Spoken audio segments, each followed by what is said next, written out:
Welcome to today's Alumni Career Services webinar hosted by the Georgetown University Alumni Association.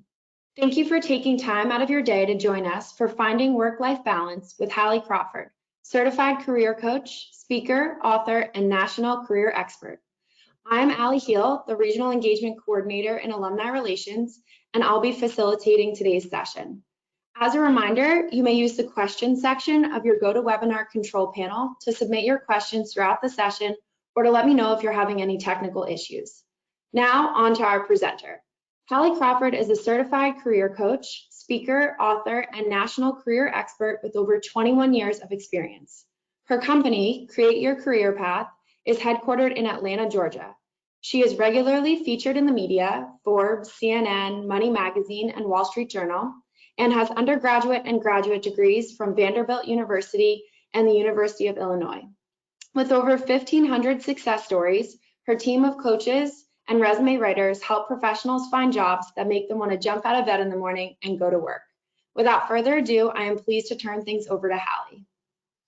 Thank you so much. I really appreciate that. And thank you everyone for being here today. I'm excited to talk about this topic because for a lot of obvious reasons, it's a really big, important one as we start going back to the office in some cases for people, and for others of us who are staying in a remote environment or hybrid work model, etc. So this topic is really near and dear to our hearts because even though me and my team of coaches, etc., we focus on career, we are very holistic with our clients and helping them find jobs that they're excited about. And our running joke lately has been want to jump out of bed in the morning to walk down the hall to go to work in their home office. But it's really important to consider the personal element and how your career path and your job is supporting you personally in many different ways as well, because we can't just think of ourselves as, it's work or personal. Obviously, we're holistic beings and we got to consider everything. So as Allie said, I'm Hallie Crawford. I am a certified career coach and have been coaching and training for just over 22 years now. This will be our 23rd year in business. Undergrad and graduate degrees from Vanderbilt and the University of Illinois. And I just feel like I was kind of lucky to find my passion and purpose in my work professionally pretty early in my career to start my business. I lived in Chicago at the time. And we have been talking with our clients a lot these days for obvious reasons about work-life balance, how to navigate it now that things are changing again. So with COVID, obviously we went completely remote for a long time, and now people are starting to do different things, and we don't feel like, the workplace is forever changed. Things are all going to be completely different than they were before, I think, in good ways and in difficult ways for people too. And we're going to talk today about these 5 tips that are listed on the slide here. Here's our basic agenda. We'll talk about how we define ourselves externally in certain ways and how that can impede our life balance. We'll talk about our life balance wheel. That's a really good tool to help you figure out what areas of your life need to get in better balance. We'll talk about fulfillment and why that's a critical piece to finding the right balance for you. How to set meaningful goals. So it's not just about setting, realistic goals or smart goals, but ones that are meaningful to you, because that will help with balance as well. And then also talking about how to set better boundaries and what is realistic to do so without seeming like a slacker. Honestly, we are going to have time to do some Q&A at the end today. So please feel free along the way to put your questions in the chat box or in the Q&A box, because we will set aside some time at the end to answer as many of those as time allows. And we will have at the end too some action items that we would recommend for you, as well as action items in terms of quarterly goals that we'd like you to be working towards and thinking about, because balance, as we discuss this a little bit more today, one of the things we want you to realize is that balance is a really fluid thing. It's not just something that's one and done and, okay, my life is in balance and, I don't have to worry about it anymore. It's going to ebb and flow given life circumstances. You will receive a copy of the recording of our session today. If anyone, though, would like a copy of our webinar slides, I always just want to put this up here because we are happy to share those with you. You can either email us at admin@halliecrawford.com, which is listed on the slide here, or if you want to download them right now, that's the web page where they will be housed today and for the next several weeks, if anyone wants them, in the next few weeks. So let's talk about, why we've got this picture on the slide here, what's been going on for all of us. I'll tell you a couple of things that we have heard from our clients that most of us, when we went to working from home, we ended up working longer hours. And it was like things were just way too fluid and kind of blending together too much. And the problem with working longer hours, obviously, is that we are at risk of greater anxiety, depression, and all these other things, right? And because of COVID, there's been a lot of different impacts for people. We've heard things from our clients, just by the way, so that you're not alone. We've had clients tell us the gamut of things from one extreme to the other. Some people said during COVID that they couldn't wait to get back to the office, that they realized, for example, that their job was, or a big part of what was rewarding about their job was the people that they worked with and that work environment and that culture. All the way to the other extreme where clients were talking to us about, how do I tell my boss I never want to see her again in person?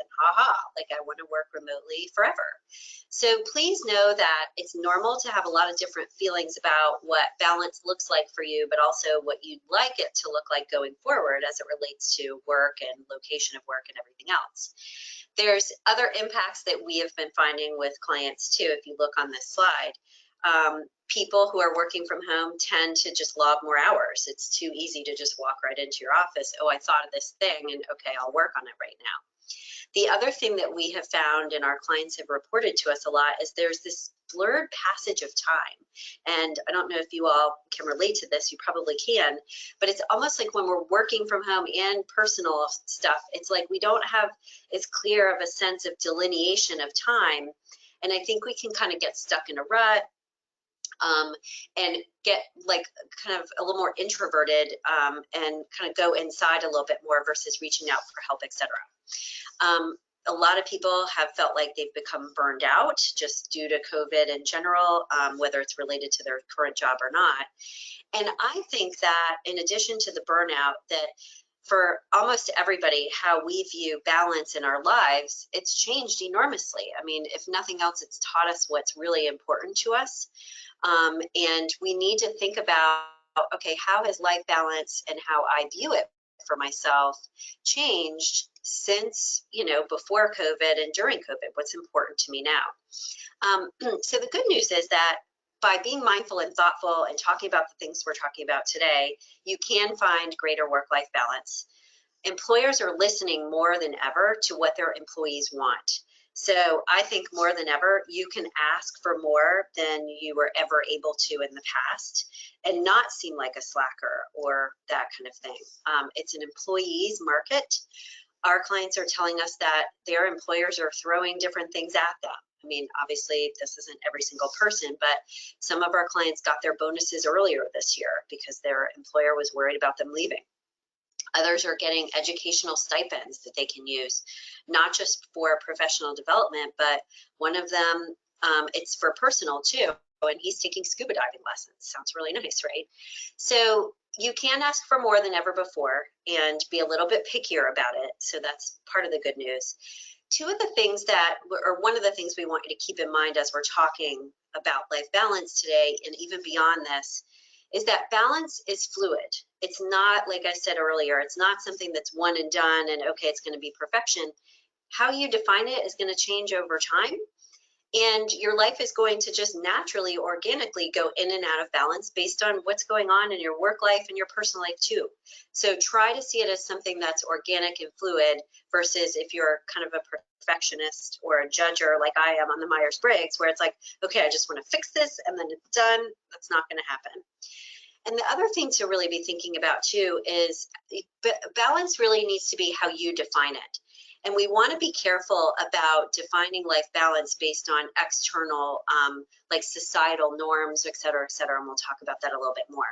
One of the really good ways to begin to define what balance looks like for you at this point in your life, in your career, and post-COVID, so to speak, is by thinking about your values, because our values can really help serve as like an internal compass, if you will, to help us understand and define what balance means to us at this phase in our life and in this work environment, so to speak.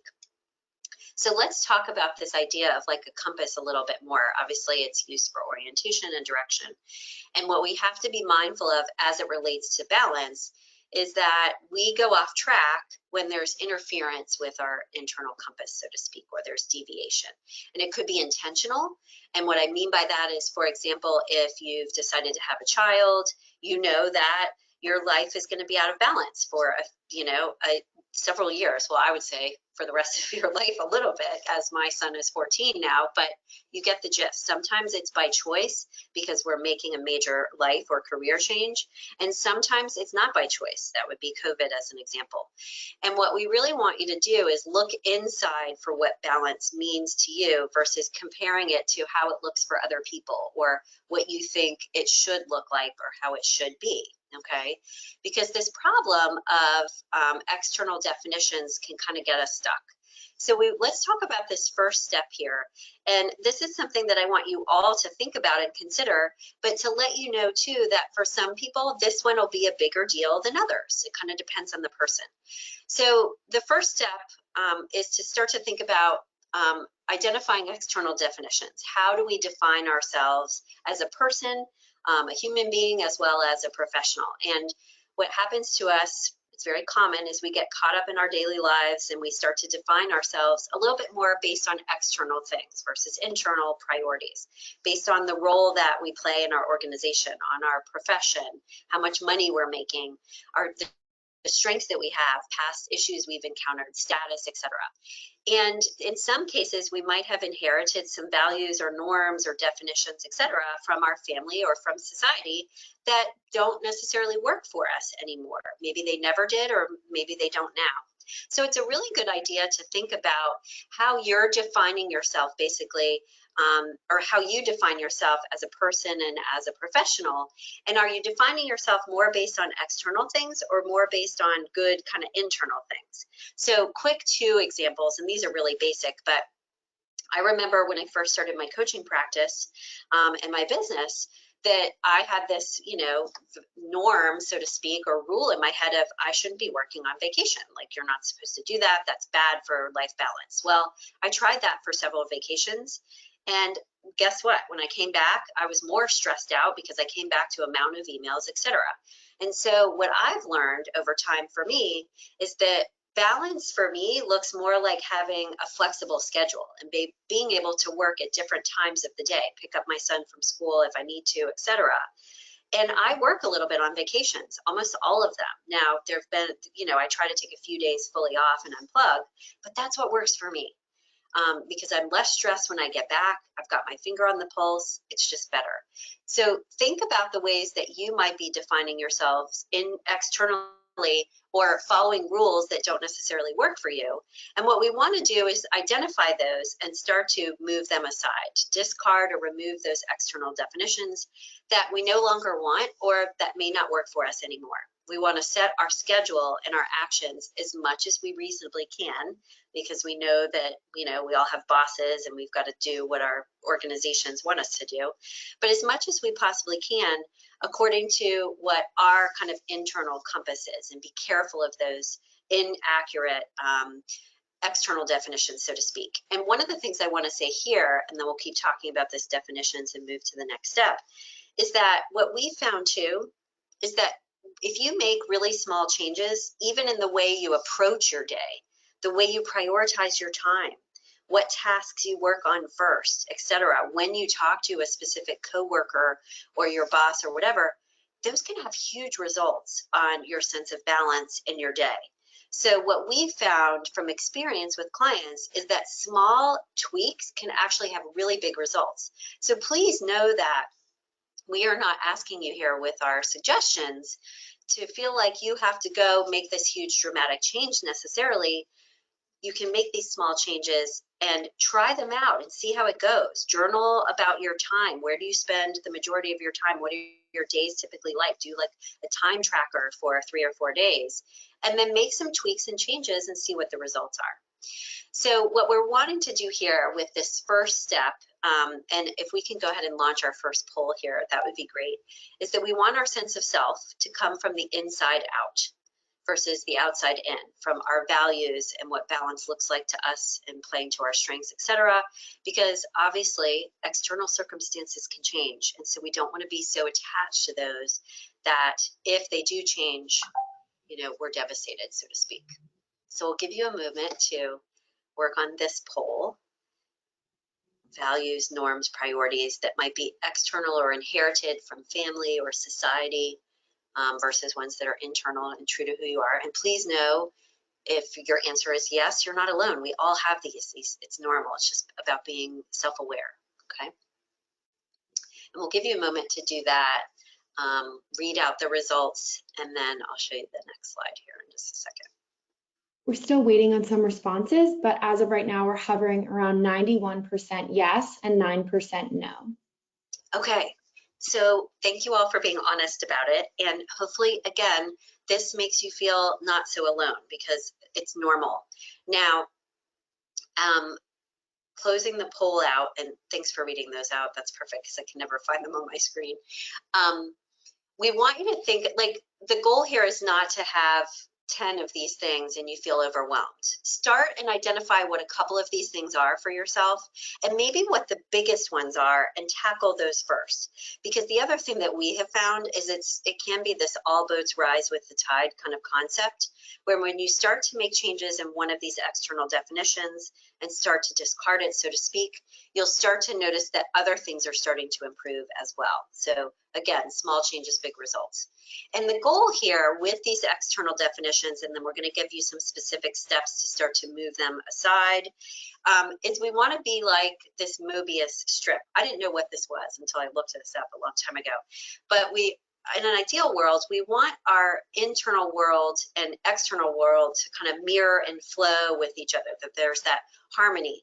Now, we know that obviously we all have a personal persona and a professional persona, and it's not like there are certain things that we don't share at work, and we need to kind of respect those boundaries.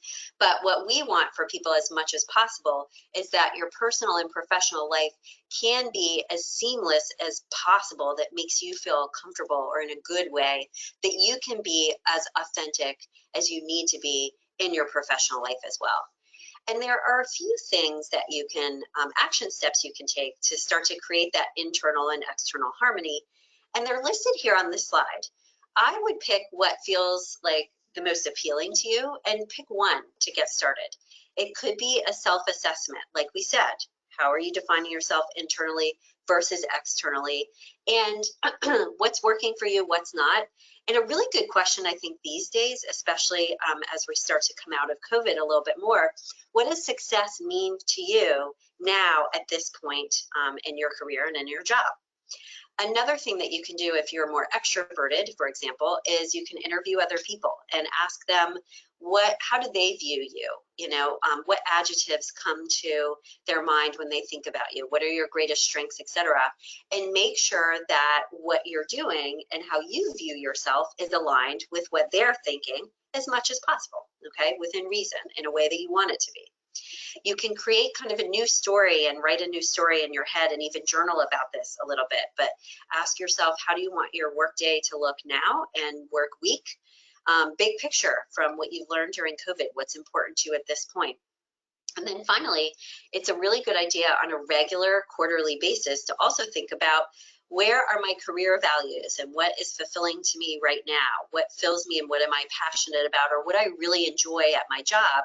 And am I able to like take action that honors those things pretty regularly? You know, is my job fitting? My work-life balance as much as possible and within reason and being realistic, kind of my view of things. So pick one of these action steps that feels the best for you based on your situation, your personality, maybe what's going on in this moment.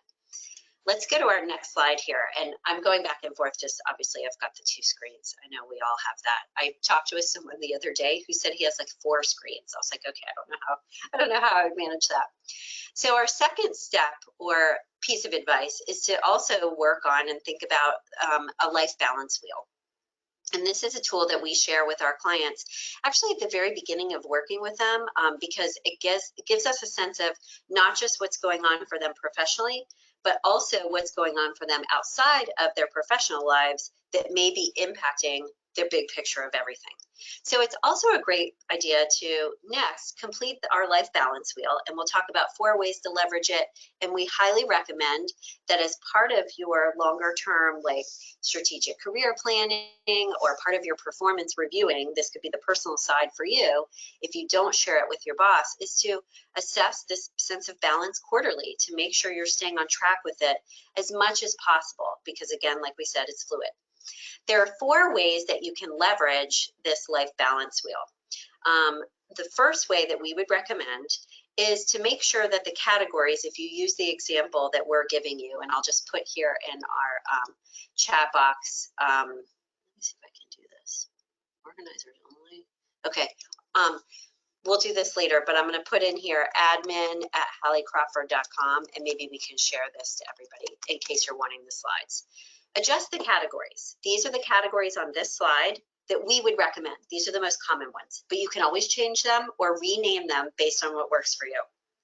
The second thing we want you to do is to use the wheel to rate your current state on a scale of 1 to 10, 1 to 7, like how is your life in balance in that particular area of the wheel. So rate your current state so that you can get a sense of where things are in each of these areas right now for you.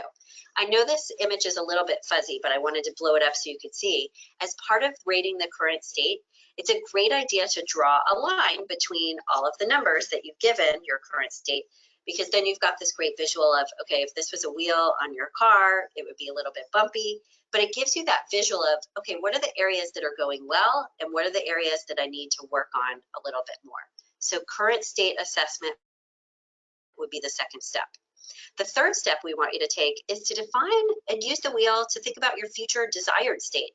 And you can even maybe write next to each of the categories on the wheel if you print it out at home, and write about, okay, if this area was at, a 7 for me, what would that look like? That will give you a clearer sense of what you want balance to look like in your life, but specifically within each of these areas so that you have action steps that you can take to help improve each of those areas. And then finally, as we said already, assess it quarterly. Okay, where are my numbers now? Is it looking a little bit cleaner, like the wheel could roll on the car a little bit better? Are there changes I still need to make in certain areas? Where have I made some good progress? Because again, we're human, things are going to change over time. We want to make sure that we're checking in on this. And I would encourage people to not just have this as like a personal assessment, although that makes the most sense, but have it be part of what you're doing on a regular basis to feel successful in your career path long term. Where are all these different areas? Because they can have an impact on your career just as much as your career can have an impact on all of these other ones. Let's talk about step number 3, and this is to define fulfillment. So as we talked about earlier, and I'll explain why there's a mermaid on the slide here too. We talked earlier about how important it is to define balance for yourself from the inside out, like that internal compass that we have. And one of the things that we feel can be a really good first step to define what balance means for you, and then be able to come up with the action items from there, is to define what's most fulfilling and rewarding to you, again, as a person and as a professional. Too many people are still not engaged at work. These stats come out on a regular basis, and this is why we're talking about this issue. And one of the things we want you to do to start to define fulfillment for you is you can dig underneath. One of the action items is if you dig underneath a little bit more, the hobbies that you have outside of work, even your passions, your interests, topics that you talk about when you're chatting with friends, etc. And see what is underneath those things in terms of maybe your values or things that you'd like to infuse into your current career path a little bit more. I'll give you an example. So when I was a kid, I grew up in Florida, and we would go to Weeki Wachee on a regular basis because it was right there. And I wanted to be a mermaid when I grew up. I thought that was the coolest thing going. And although being a mermaid, although it sounds fantastic, was not the most practical, realistic career path for me to pursue later in life for a lot of different reasons. When I thought about that in terms of how I wanted my career to look and what my values were, there were clues to my values, even as, you know, in that childhood dream as a kid. So some of my values are risk, which is part of why having my own business actually works well for me. I'm able to try new things, et cetera, et cetera. And for me as a kid, there was an element of risk in swimming around under the water. You know, they've got the air hose, but that's it. There's also the beauty and creativity of it and educating people in some way. And I love creating PowerPoint presentations and doing webinars like this to educate people, but to do it in hopefully a more engaging kind of creative way. And I love actually messing around with my slides and choosing fun, cool images, whereas other people may be like, no way, Jose. So for me, there were clues to values and those in that childhood dream, but also are clues to my values and things that I want to have in my work life on a regular basis as much as possible in the things that I do today, horseback riding, snow skiing, et cetera, okay? So even if your passions, interests, dreams, hobbies are not practical, realistic career paths for you, there could be, and there are going to be some really good clues to what could be important to you in terms of your balance. And if you can get some of those into your workday, you're probably going to feel a little bit better and more in balance. So as we talk about this slide here for just a second, one of the points I want to make about this is that work-life balance and negotiating that these days is not just always about where you spend your time. It's also about how you spend your time and how much time you spend on different things.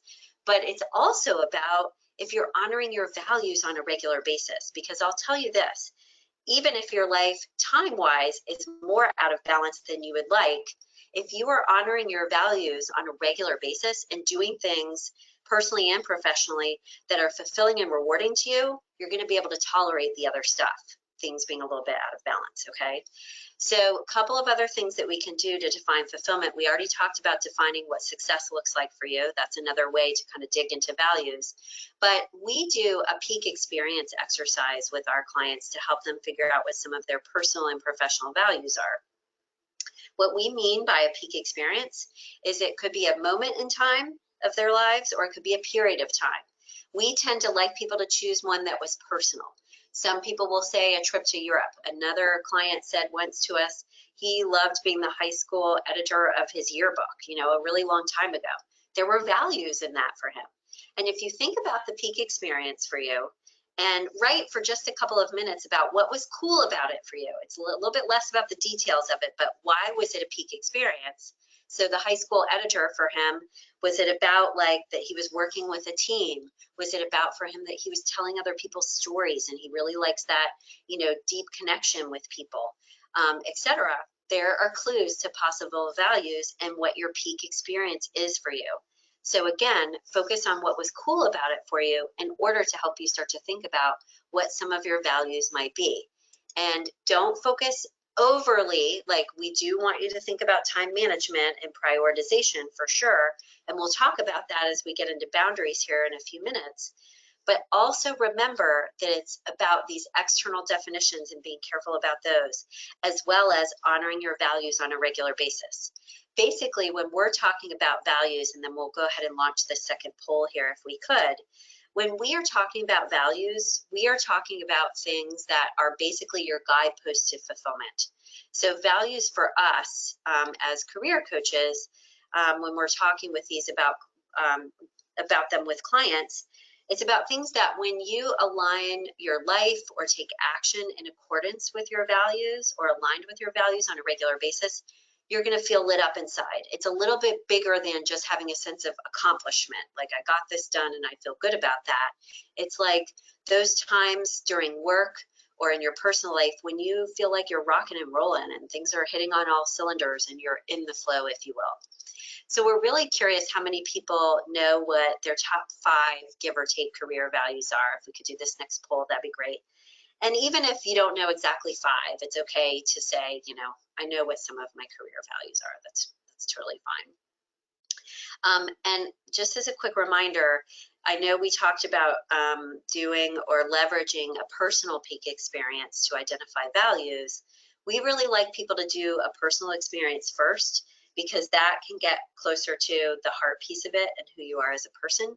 But you can then translate those personal values into, okay, what are the values I want to honor in my job in an ideal world as well? And that's what we mean by career values, just by the way, too. So Hey, Hallie, so we have just about 35% of the people said yes and 65% said no. Okay, good. Awesome. Thank you guys for doing that. The 35% is a good number. We have steadily over the years seen this number go up. I think people are thinking about this more. I think this is a really critical piece to be thinking about now, and now more than ever, again, like we said, because of great resignation and employers kind of being forced to listen more to what we really want, you can go more for what is going to be ideal for you.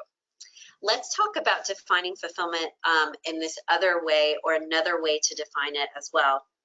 And this is using our ideal career model. So this is a model that I developed early on in our coaching practice a long time ago to help people understand what an ideal career would look like for them and how to define that for themselves, and also how to know what's working at their current job and what's not working and what changes they may need to make in order to improve it, or if they needed to make a career or job shift. And we'll look at this together here for just a second.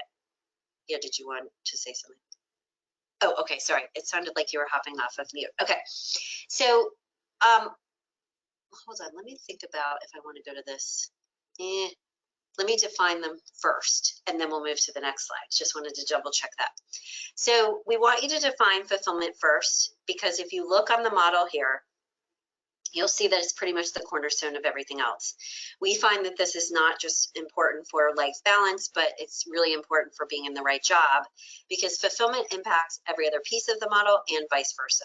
If you're not leveraging your strengths on a regular basis, you're not going to feel fulfilled. If you're not being compensated adequately, et cetera, et cetera. So it's really important to look at each of these pieces, and you can begin to define what balance looks like for you as it relates to your job, big picture, using the model. Thinking about, is your job honoring your values as much as you would like it to? Are there changes you can make at your current job to align and honor those values more? How much of your day are you performing tasks that you actually enjoy? How much of your day are you enjoying in general at your job? What percentage is that? We want it to be at least over 50%. Are you leveraging your strengths on a regular basis at your current job? Because if you're not, that can make you feel out of balance, and it could be an indicator that the job is not the right fit for you.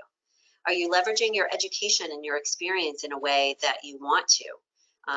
Because if that's not the case, or the answer is no there, might not be the right fit, and you may need to figure out some things that you could do to move your career in that direction. You also want to think about, is your career, job, the role that you're playing, but also the work environment, a good fit for your personality type? And as part of the work environment, is the location good for you? Is the culture that you're in, of the culture of the organization, a good fit? Do you feel supported, etc.? These are all really critical pieces to not just job satisfaction, but feeling like things are in balance. So think about your personality type and how much your role and your organization fits with that. And also think about work environment in general, as well as compensation too, because life balance can also feeling like we're valued and being adequately compensated as a way for our employer to show us that we're valued can be a huge piece to feeling like there's balance in our life and our career as well. That's why we bring that one up. The way to use this model is to think about, on a scale of 1 to 10, with each of the pieces, where your career is now in each area. And what we like about this is you can use the model as kind of like a checklist. What helps people is that usually when they're unsatisfied, they're not sure what's going well, what's okay, and what's not going well. And they tend to feel like, okay, it's not working, I just need to do something different. But when you rank on a scale of 1 to 10 where your career is in each of these areas, you can start to identify what's not working and what actually needs to change. So for example, if you're in a job that doesn't feel like a fit for you, but the industry is the right one, maybe you just need to change into a different organization within the same industry, okay? So it helps you think a little bit more creatively, but tangibly, logically about what's working, what's not, and what needs to change. And so the second step with the model would be to identify where there's some inconsistencies and where your ranking's low, and what does balance look like in that area, and what changes can you make? Again, thinking about balance from the inside out.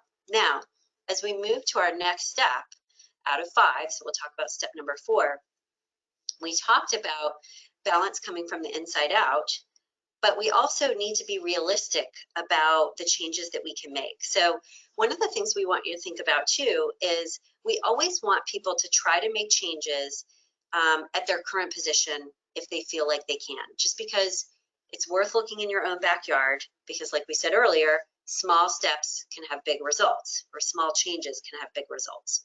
So identify whether there are changes you can make at your current position and try some of them out.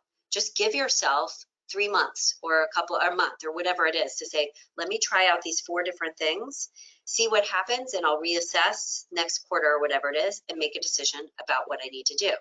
So this is all part of setting meaningful but realistic goals too. So to set these meaningful goals, we want you to attach your goals to your career and personal values. Now, I'll give you 2 kind of funny examples from me. One of my values is like just things being kind of clean and in order. I feel better when there's not stuff all over the place. And so working from home, if I take a few minutes to kind of like during my lunch time, I usually only take like 15 or 20 minutes of lunch because I would rather end early, but to like clean up my office a little bit or whatever, I actually feel more in balance and more fulfilled because that is honoring one of my values. It's the same thing, and I'll be honest, this sounds weird, but like with doing the laundry, like I feel a lot of satisfaction or get a lot of satisfaction out of that. So this is where, again, if you're thinking about your values and you're taking action steps in alignment with it, it's going to help get you grounded and centered a little bit faster if things are out of whack in some other ways. I prefer to end my workday a little bit earlier, again, so I can pick up my 14-year-old son from school. And in exchange, I'll work on the weekends. I work most weekends at least a couple of hours, maybe both days, maybe it's just one day. Some people might say that sounds horrific. Why are you doing that? That's what balance looks like for me, and I'm a happy camper. The second thing we want you to think about is attaching your goals to the ideal career model. Like we said earlier, balance is not just about time management and boundaries. If you're taking action and you're doing things, or your workday is aligned in a good way with the ideal career model, that's going to help you feel in greater balance. And finally, as part of what we've said a couple of times already, so I won't belabor it, but we want you to add this, how does my work-life balance look to your strategic career plan as a line item? Even if you don't share it with your boss, it's for yourself. Test different strategies out, adjust it, baby steps, big impact. We've talked about that as well. Give yourself a timeline to try to make some changes where you are and see how it goes. And we talked earlier about like a time tracker. Something that I try to do once a quarter, give or take, is track my time for a couple of days to see where am I spending the majority of my time? Is it working? Am I prioritizing my week and my day in the right way? And this is a tool that can help our clients a lot. Again, we know that, we don't have full control over our workday. We have a boss, supervisor, all of that. But if we can kind of make some adjustments to it, it can have a big impact. Another way to attach your goals to the ideal career model is we talked earlier about with the model kind of checking, okay, what the current state is and where the inconsistencies. But another thing you could do similar to the life balance wheel is write a quick vision statement or like what it would look like if it was at a 10 in each of these areas, because that can give you a goal to work towards in terms of balance and what you want your career to look like. And a simple goal for each area, you know, or 1 or 2 or 3 of the ones that are the lowest, that can help you get started as well, okay? As part of setting meaningful goals, we really want everyone to have a strategic career plan that has their professional goals, classes they want to take, things they need to improve at work, playing to their strengths, all of that. But we also want your balance goals to be a part of that plan too. It would be, I would say, the most realistic. I wouldn't want to have more than like 2 or 3 balance goals per quarter at the most. You may even want to just go with 1 because you're going to have a bunch of other goals for your employer too. So keep it realistic and manageable, but know that you can always change what that goal is or what the action steps are over time during that quarter too. If it's not working out in a way you want it to, you can make some adjustments. So for our last and final poll for today, we're going to go ahead and launch this. And we're curious how many people out there have a strategic career plan. And some of you might be like, ooh, I don't even have that yet, much less this line item with the life balance goals. But you never know, just always curious to hear. And it would be good, and just by the way, your strategic career plan, you can get it off of your performance review, the most recent one you had last year or whatever it is, and have that be the basis of what you create for this next year. That's one of the easiest ways to do it. But definitely put that line item of the life balance in there too. Hallie, we're at just about 94% said no and 6% said yes. Okay. All right, good. Thanks, everybody. You're in the right place, obviously. So think about using your performance review. Again, that can be kind of the basis, and keep it short and sweet and simple, but just put some of these things in there. Like we said, too, want to make sure we add that in. If anyone feels like, before we get to Q&A here, and also our 5th step of setting boundaries, we always do a free strategy session for people who would like a little bit more advice from what we're talking about today.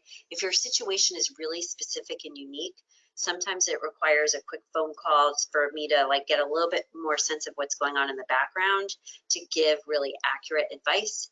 This is also a session to learn a little bit more about our coaching services as well. And you can just email us. This is the same email for the slides, admin@halliecrawford.com, just FYI there. All right, let's talk about our 5th and last step, and then we'll move towards our Q&A piece here. Setting boundaries. I always put this one at the end because of the reasons I've said earlier, that these are very important, yes, but usually our knee-jerk reaction is to go to setting boundaries first versus thinking about these other things that can help enormously and in some ways be a little bit more realistic. So a couple of things to start with in terms of setting boundaries so that you can go spend more time on this beach here, so to speak. Keep in mind that we all need to, and like we said earlier, employers, I think, are being more open to setting personal limits. Have a conversation with your supervisor for a few minutes and say, look, this is what I've learned during COVID. I'm more effective at these times of the day. Is there a way that I can kind of adjust my working hours a little bit, make up the time here, here, and here, whatever it is? It's worth having a conversation. When someone writes you at 10 o'clock at night, I think when we're working from home, we're more likely to get back with them. So consider how accessible you are willing or able to be at different times of the day, and try to stick to a more regular schedule as much as you can. Another thing that's really good to do is to identify the times of the day when you're at your best, and obviously work on those tough projects first. And have those tough conversations during that time with people, whatever it is. That will be help you be a little bit more efficient while also getting some downtime. So pay attention to what your normal schedule is like now, and if we need to mix it up a little bit. Think about the personal limits you want to set for yourself and maybe your family, and communicate those to others though too. Let them know, like, I may not be able to be available as much during these hours because my kids are coming home from school or whatever it is, but I'll be back online at this point, or please know I'll be handling things first thing in the morning, or whatever it is.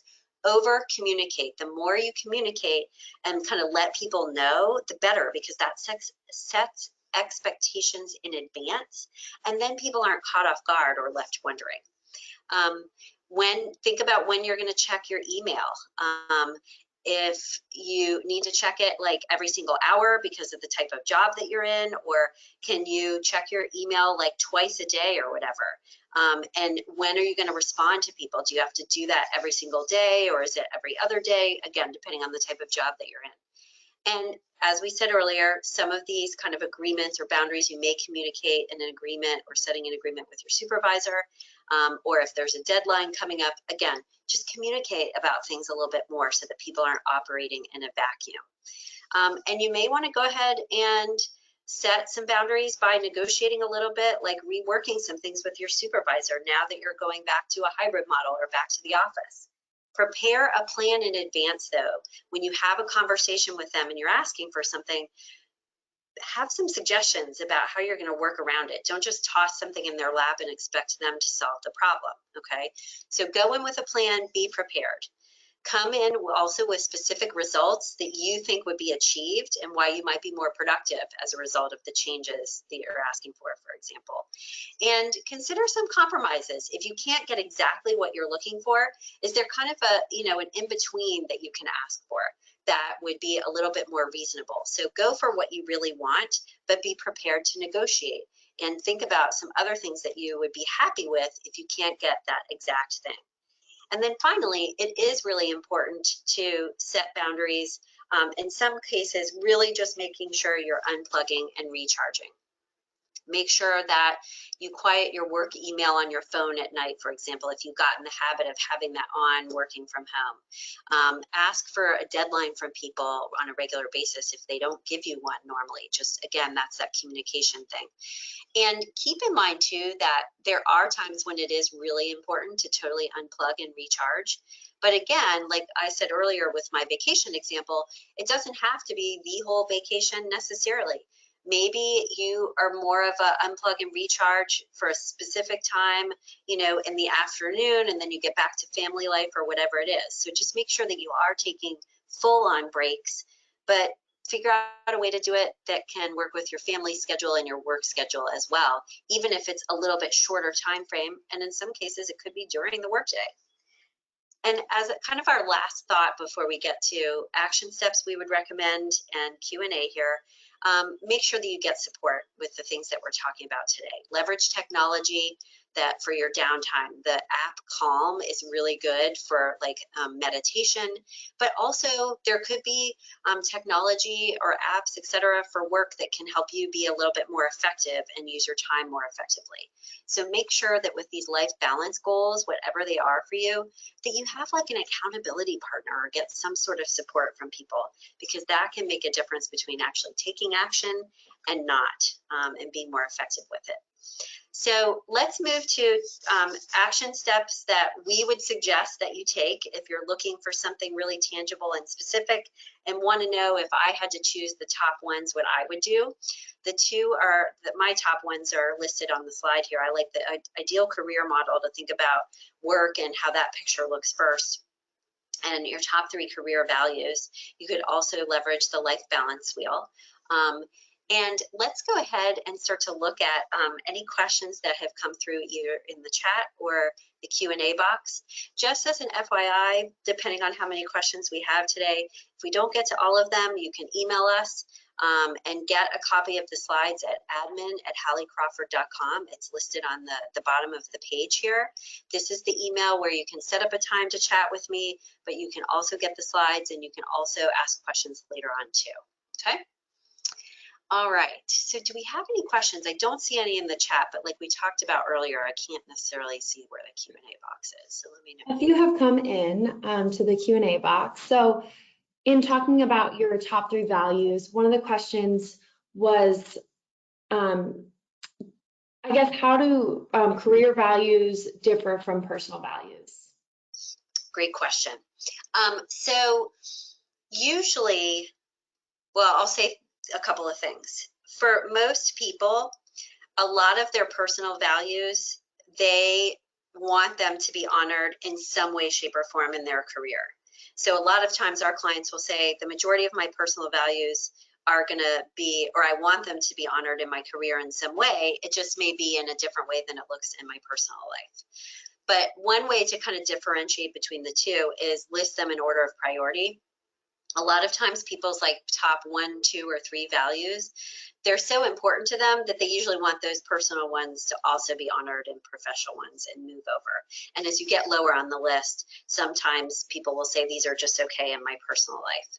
So you just want to think about, is this so important to me in terms of a value that I really want to honor it at work all day, every day, as well as in my personal life? That's one way to think about it.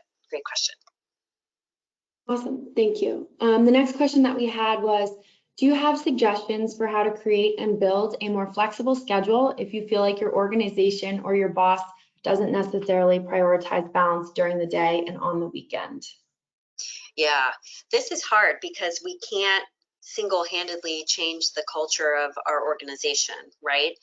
I think it's worth having a conversation, even if you feel like they don't value it as much as you would like now. Unless you've gotten like flat out no by when you've asked before or something like that, you could try to talk with HR to get a little bit more insight confidentially about, you know, what could be negotiated or whatever. So talking with HR is a possibility. But if you haven't spoken with your supervisor about it, I would try to have that conversation and just couch it in the right way of, look, these are things that I think could help me be a little bit more effective. Could we consider these 2 things and trying it out for a couple of weeks or for a month and seeing how it goes? And if they say no and ignore or whatever, I mean, that tells you something about that organization and whether it's a place that you feel like you can stay in the long run, but I would at least try to make the ask. Great question. Perfect, thank you. We have one more question, but I do just want to say as a reminder for all the participants, you may use the question section of your GoToWebinar control panel to submit any additional questions. All right, Hallie, so the next one says, do you have a suggested template for creating a strategic career plan? I would Google it. We've got a template that we give to our clients that work with us. But if you want something that, just as like a starting point or something, I would Google like strategic career plan template. I think there's a ton of good stuff out there. And just remember to make sure you put the values in there too, and the life balance is the line item. Add that to it, because I don't think the templates usually have that. Wonderful, thank you. And the next question was, when setting boundaries, how do we know that the solution we offer to our manager or boss is implemented if they keep postponing the request? Yeah, if they keep postponing I'm wondering if you mean the request in the first place. If they're not following through with what you've asked, you could consider going to HR if it's that important and worth having that conversation with them about it. But if they don't follow through with it, again, that's something that I would consider just thinking about whether that's a place that you're willing to stay in the long run if they don't consider some of these things that are really important. It's not to say walk out the door tomorrow, and you could try to ask it, in different ways. But at some point, if they just don't listen, then that gives you information. Wonderful, thank you. I don't see any other questions in the chat. Okay, cool. I don't either. Okay. And we're almost at time, so it's perfect. Yes, exactly. I was going to say, well, then we'll take this opportunity. Hallie, thank you for taking time to share these insights and your expertise with our alumni community. And thank you all for joining us today. Please look out for our follow-up email, which will include a recording of today's session, as well as a link in the email that Hallie mentioned to the slide deck. It will also include a calendar of our upcoming programs. Hoya Saxa, and thanks again for joining. Thanks, everyone. Good luck.